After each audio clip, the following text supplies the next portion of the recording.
Hello, folks. Welcome back to Cardinal Football, baby, on the network. And if this is your first time watching, thanks for watching. Thanks for choosing to stick around for 20 seconds, 30 seconds, 5 seconds. Appreciate it. We have an injury to look over here. LeVar Fisher, our right outside linebacker, suffered a strained shoulder for a few weeks, so we're going to have to address that like we did last year. I think it was him who got injured last time, wasn't it? Last year? I think he was the one who we had to replace. Or no, not LeVar Fisher. It was Raynoch Thompson who we had to replace.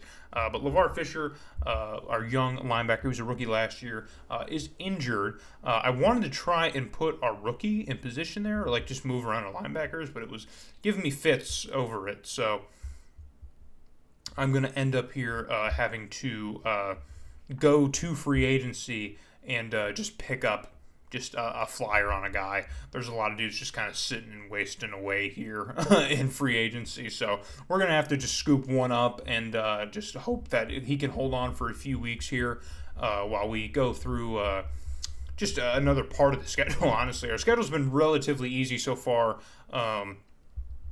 We've kind of taken advantage of that. The Redskins were really bad last week, and we absolutely clowned them. Thankfully, thanks to probably Ken Rosenthal's worst game as a starter for the Skins, but even that might be crazy to even say. But we're trying to pick up a free agent linebacker, a rookie. Like, dude, you're not even on a team. You're going to tell me that you want a long-term deal? I'm not giving you 3 to 4 years for like 3 to 4 games. You know what I mean?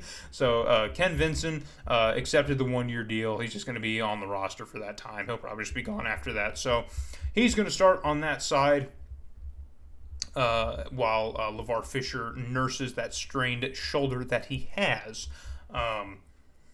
I don't know if it's really going to matter because he's not that good anyway, so we don't have a good linebacker situation. But starting at 57 overall is really bad. So our defense already was kind of suspect, especially our linebacking core, but this is even worse. So, again, I tried to start our rookie, Alexander, but the game was just being kind of wacky about it. So we're just going to have to ignore that now as we have Sunday Night Football against the Dallas Cowboys in Sun Devil Stadium. So we fortunately get the Sunday Night Football honors from the NFL just because we're playing the Cowboys. We're not or the Cowboys aren't hosting us. We're hosting them, but we still get Sunday Night Football honors. So I will happily take that now as we look to the matchup ahead. It's a pretty fairly evenly matched game, just like last week was with the Skins. But things are already getting pretty thin up there. You see that? Look at that. Fans starting to leave. I didn't notice this when I played, okay? But the fans starting to leave. I guess they're pretty bored now. They don't need to see a Sunday Night Football matchup between a 9-1 Cardinals team against a 4-6 Cowboys team.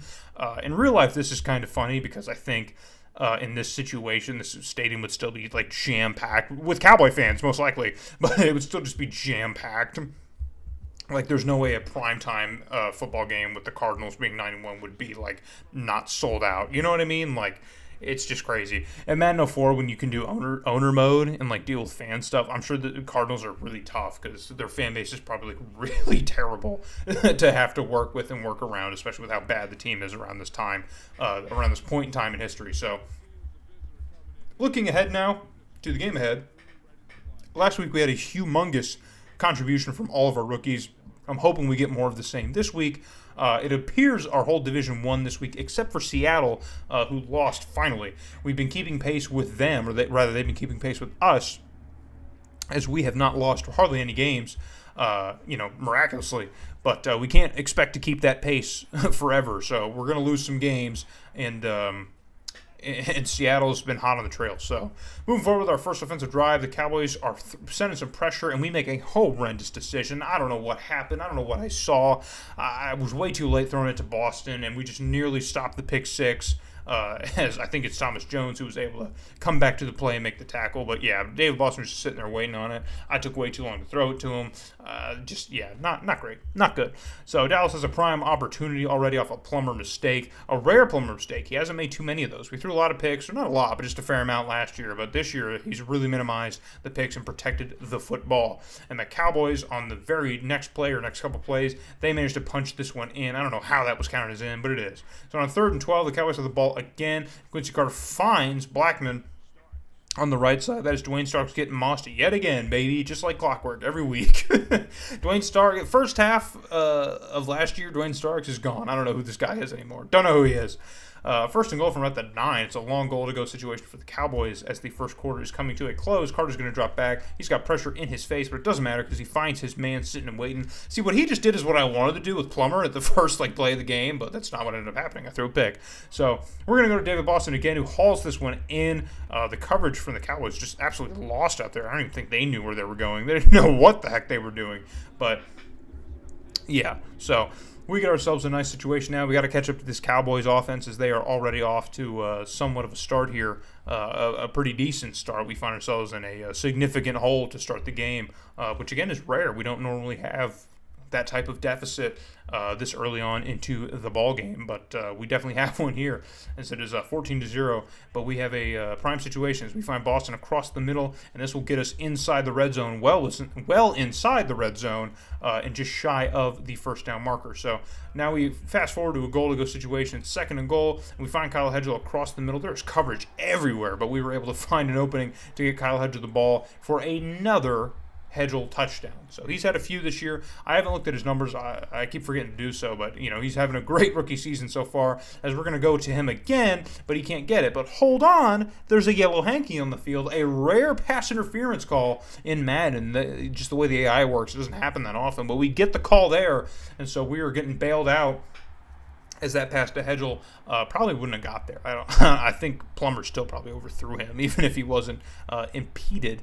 I think he probably wouldn't have got it. So first and 10 now situation for us, and Plummer holds on the ball way too long. We have zero coverage on the right side of our line as that one just completely gets in. Oh God, just no help, zero help, just blown through.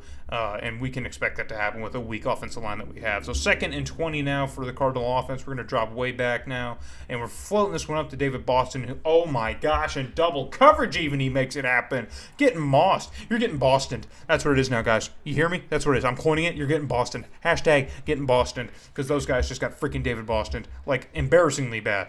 So we are able to knot this game up here in the first half, thankfully, which is rare, dude. We don't really have comebacks like that. They normally take me all game. Remember when the Chiefs were up 21-10? I didn't score again until the last 2 minutes of the fourth quarter. So I am fortunately able to knot this one up here at 14-14. We, the Cardinals, are fortunate to knot this one up at 14-14 with plenty of time still left to go in this game. So anything can happen. What is going to happen, we have yet to see.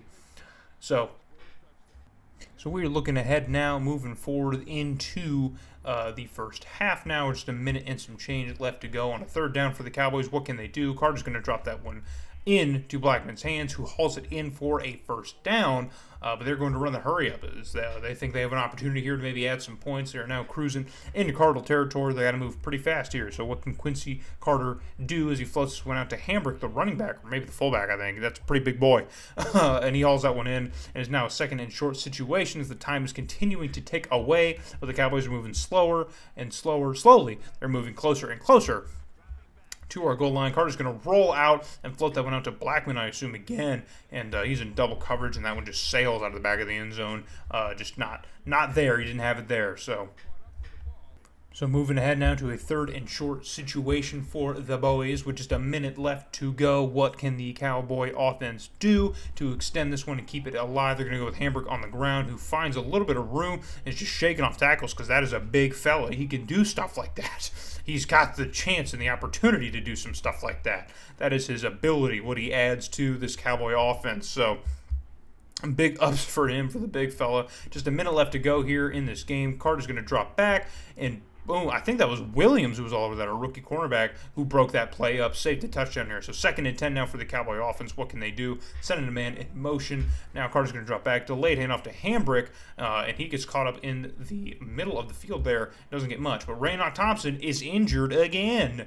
We have an injury to Raynoch Thompson. Hopefully he's okay and will come back in. So third and 9 now for the Cowboys, and they're going to go to Martin on the right side of the field, and he is brought down well short of the marker. So the Cowboys offense gets real uncompetitive now as they have a potential 2-minute drill to cap off So they're going to go with the field goal now, and Cedar knocks that one through, a 33-yarder, an ugly 33-yarder, to take a 3-point lead here in the first half. And again, we trail at half for, I think, the third straight week, I think. Probably did before that, too. I haven't been paying attention. But trailing in the first half, not something I like here. So coming out of the second half, we're going to float this one up to David Boston, who was able to break off the tackle, but there's another Cowboy defender in the vicinity to stop him from getting to the end zone. The thing I love about this play is how often it works, but the thing that sucks about it is how very few times David Boston's able to extend the play past the catch itself, past the contact. So, not great, but we have a red zone opportunity here, so we're going to give it to Thomas Jones. Wiggling through here, trying to find the hole. We can't quite find it, but we do get a few yards busting forward. So, 2nd and 7 now. We're going to come out in shotgun formation, try to get the last of what we need. We find Boston across the middle, tried to cut up field and get into the end zone, but he couldn't quite do it. So, we're going to have to line up here and see if we can do something else to get a touchdown. So we're going to go with Makovica, who finally wiggles through the hole and gets a touchdown, another Makovica touchdown. He's my favorite touchdown goblin, and I don't care if that's all he does, because I love him anyway. So we take a 4-point lead over the Cowboys, and Carter's now making the mistakes. He finds Dwayne Starks, and Dwayne Starks has the speed to create an opening, and there's no one going to catch him. A pick six, the second straight pick six for Dwayne Starks. He had one last week against the Skins. He's got one this week against the Cowboys, as our lead now extends to 11 points. And again, Carter's making mistakes as he floats that one up to Justin Williams, our rookie cornerback, who makes an amazing grab to turn the ball over and give the Cardinals the football yet again. So Plummer's going to drop back. We're going to float it out to Michael Coffey, who gets brought down, and he has that one well within the 5-yard line. An amazing catch from Michael Coffey. You love to see it. He's getting involved. Our rookie receivers are just absolutely they're contributing. All of our rookies are contributing, and that's what just makes me so happy about the construction of this team here. 2 picks from both of our corners. You love to see it, especially since one is Dwayne Starks, who we'll probably have to pay to keep around, and the other one is a rookie who I look forward to probably giving another extension if he continues that. But hold on a second. Hold on. Dallas wants to look at this catch. Now, you tell me, folks at home, what about this catch are you not seeing? Now, the only thing from watching this a million times through editing and through playing it, the only thing I can think of is I think in his tackle animation, it canceled out him planting both feet. And so since the tackle animation took him out of bounds, it never registered that he put both feet down. But it looks very clearly that he put both feet down. Either way, the game reverses the play. So, yeah, that happens. Sure, I don't know. So 3rd and 10 now for the Cardinal offense here from about the 25-yard line. Plummer's going to drop back as the line collapses in front of him, and we try and float this one out to Boston, but it bounces off a defender's back who's not paying attention, and Coffey makes a play happen anyway. He said, fine, whatever. Take away that catch. I'll just pick up another one. I ain't worried about it. So we will happily take that one. We take those. We take the weird wackiness of this game because it's what makes Madden Madden.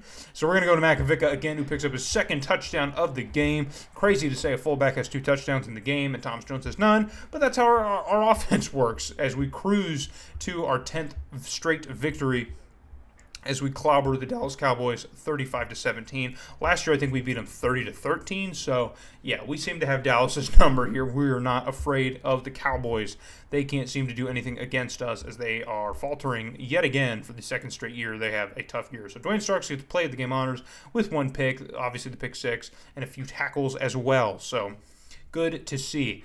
This week, we actually do show off in the numbers. Last week, the Redskins really were the better team statistically, but Ken Rosenfeld's 3 pick sixes, again, not just interceptions, but pick sixes, really cemented that game for us and handed it to us on a platter, so we will take it. We don't capitalize on all of our red zone opportunities, but it is what it is. Who cares? We've been so good outside of that, it really doesn't seem to matter. Plummer's had a fairly decent game. He did throw the pick early on, and the completion percentage is just ugly, gross. Hasn't been really good the last few weeks, but we're still doing enough to win. So if he gets 2-3 touchdowns and throws for like 200 yards, I don't care if his completion percentage is 45%, because, he did it. He did eat some grass, though. We had a couple sacks get through. But hey, Ken Vinson gets a sack in his first game as a Cardinal, replacing the injured LeVar Fisher. So, hey, there might be something there. Who knows? All the rookies are going to eat, even if we didn't draft them. They're all going to get an opportunity. So, but we are looking ahead to, again, one of the toughest games. We dread it every time we see it on the calendar. We are not looking forward to it, but it's time, boys. It's time yet again to take on the St. Louis Rams. This time it's in Sun Devil Stadium, so who knows? Maybe things might change for us, but it's going to be a tough game nonetheless. The Rams are really struggling this year. They've had some retirements and some turnover after their Super Bowl run. So we may have an opportunity yet. So hope to see you guys next week in Sun Devil Stadium again when we take on the Rams.